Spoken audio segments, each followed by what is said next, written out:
este el primer turno de José Luis Mendoza.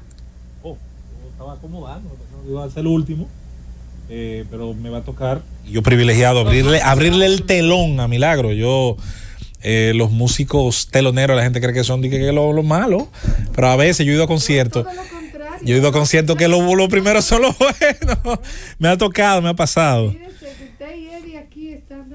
Ay. No, aquí estamos rankeados todos. Definitivamente todo el mundo tiene su público. Y hay gente que lo que no aprende con uno, lo aprende con otro.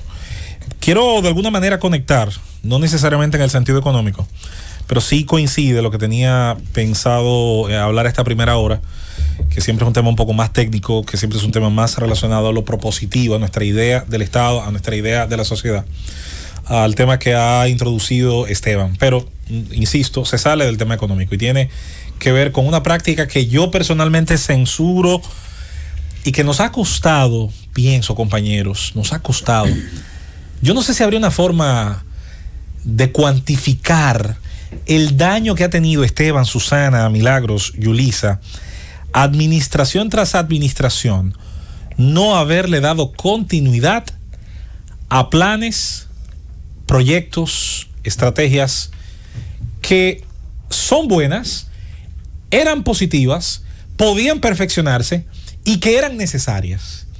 Y voy a citar, sobre todo para los más jóvenes, algunos casos que de manera comprobada, el haber tenido tantas variaciones en el tiempo, el haber tenido tantos, un término muy moderno, reseteo, ¿verdad? Haber reseteado tanto la política en un área y en otra, cómo ha tenido un costo terrible. Cito, y me voy a referir nada más del 62 para acá, porque si lo hacemos antes, señores, a veces llegaríamos a la conclusión de que no sabemos cómo este país está en pie. Este es un país tan especial que a mitad del siglo XIX se hace un ferrocarril, que por cierto nuestro desarrollo ferrocarrilero siempre estuvo truncado, y el sátrapa no hizo más que en 31 años dejarnos con menos kilómetros de ferrocarril que lo que él encontró en el 30. Para los que creen que Trujillo lo hizo todo en este país, también desbarató mucho. Aquí se hace un ferrocarril, Esteban, en medio del siglo XIX, muy interesante porque unía un puerto con una región, un valle intramontano, Samaná Vega, pero luego Lili hace otro, y adivina qué, lo hace con otro ancho de vía, no podían unirse. ¿Usted ha visto al diablo? No podía ampliarse la red, no podía unificarse la red porque tenían ancho de vía distinto. O sea, eso resume de alguna manera el absurdo que ha vivido el Estado Dominicano. Y voy a citar, atención, que voy a decir una frase, no quiero que nadie se ofenda con la frase que voy a decir, pero creo que describe a veces a la perfección los procesos que nos toca vivir. Señores, los malos gobiernos, y lo que es malo, crea lo que usted entienda que puede ser malo. Yo tengo una idea de lo que creo que puede ser malo. Hasta los malos gobiernos toman buenas decisiones. Si nos basamos en esa premisa, si le damos algún valor de verdad al hecho de que hasta un reloj dañado acierta 2 veces al día, llegaremos a la conclusión de que gobiernos que fueron muy malos a veces por la falta de libertades, gobiernos que fueron terribles por su falta de visión de cara al futuro, porque no pudieron adaptarse a las transformaciones que son típicas, que son necesarias en el tiempo. Pero incluso algunos de esos gobiernos tuvieron aciertos en alguna política. Cito, cuando de alguna manera se restituye la democracia representativa, al menos en términos de hacer elecciones, porque no en términos de libertades. Después del golpe a Bosch en el 63, se hacen elecciones en el 66, con las tropas norteamericanas todavía aquí, y con una violencia que le impidió al profesor Bosch hacer elecciones libremente. Pero bueno, terminado el proceso, Balaguer fue instaurado en el poder.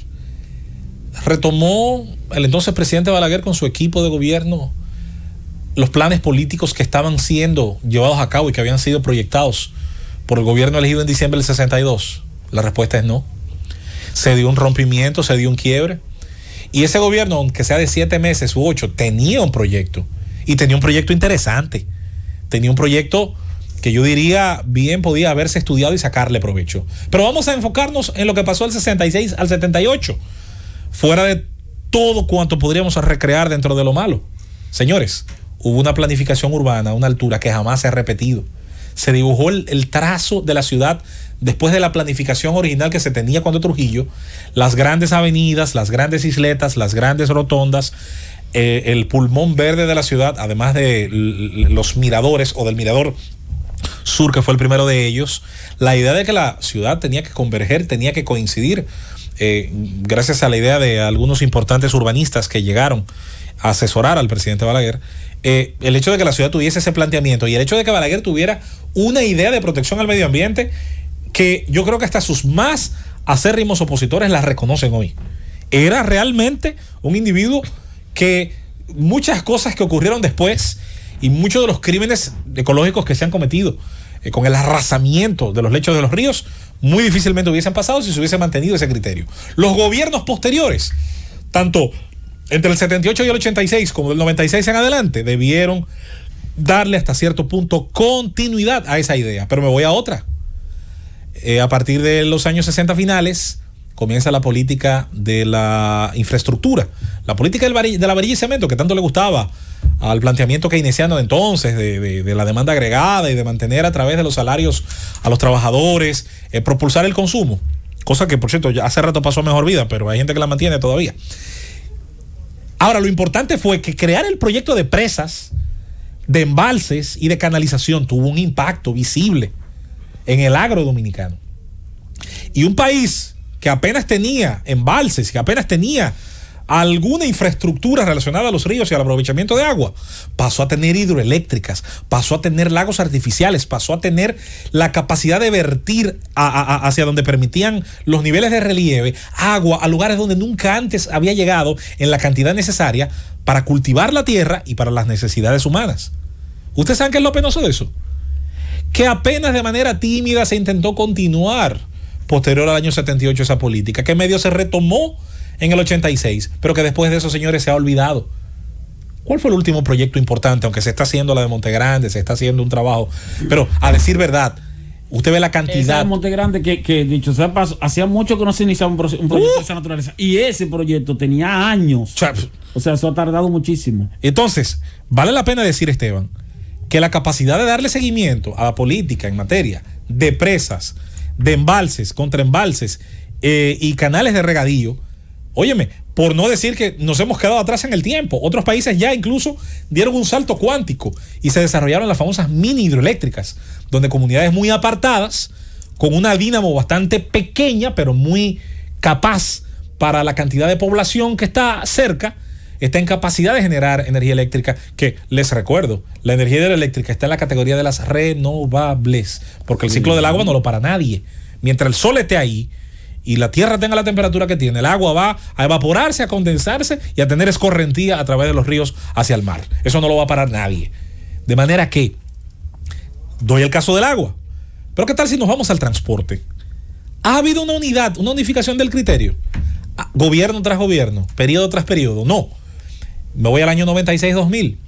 El gobierno 96-2000, con la excelente ayuda, idea, creatividad de Hanlet Herman, crea varios proyectos. Uno de ellos fue crear una autoridad de transporte, aparte de la policía. Yo nunca estoy muy de acuerdo con crear nueva burocracia, pero fue un acierto sin dudas probar que se podía dentro de la policía dominicana, haciendo cambios de enfoque y un cambio incluso hasta estético, como fueron los uniformes, que fueron inspirados en el uniforme de la policía canadiense, aunque de color verde.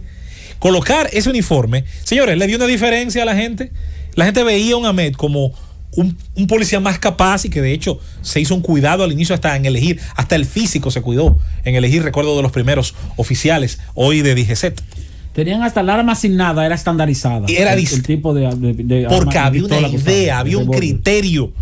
Y lo que sustituían, que era ¿cómo le decían? Los clavos estos, los blancos. Sí, los cabezas que tenían el bombo, lo que usaban el bombo de cazador. Que es la cosa. Sí, lo que sustituían tenía una imagen horrible ante el resto del pueblo dominicano. Bueno, otra de las grandes ideas de Hanlet Herman era el tema de la ONSA, el carril exclusivo, y la posibilidad de que se pudiera poco a poco ir sustituyendo gran parte del desastre que todavía tenemos en el transporte público. ¿Se le dio continuidad a eso? Cero, nula. La ONSA pasó a hacer lo que pasaron a hacer otras cosas. Una entelequia, un cementerio de maquinaria, un malgasto permanente de una enorme cantidad de recursos y peor todavía, un cobijo de casos de corrupción que hasta tragedias han mejorado.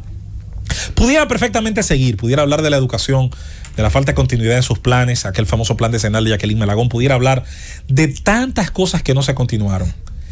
Cada gobierno probablemente deja avanzadas, quizás este gobierno, probablemente el 911, la idea de las cámaras públicas, algunos temas que pueden seguirse perfeccionando, que pueden seguir construyéndose y donde no habría que empezar de cero, que es el problema de cada administración en cada esfera de la política y de la gobernanza. Por lo tanto, a lo que hago alusión es que se estudie desde ahora qué cosas sí podemos seguir y en qué dirección, para que no haya cada 4 años que resetear una vez más la máquina para no terminar nunca de hacer nada.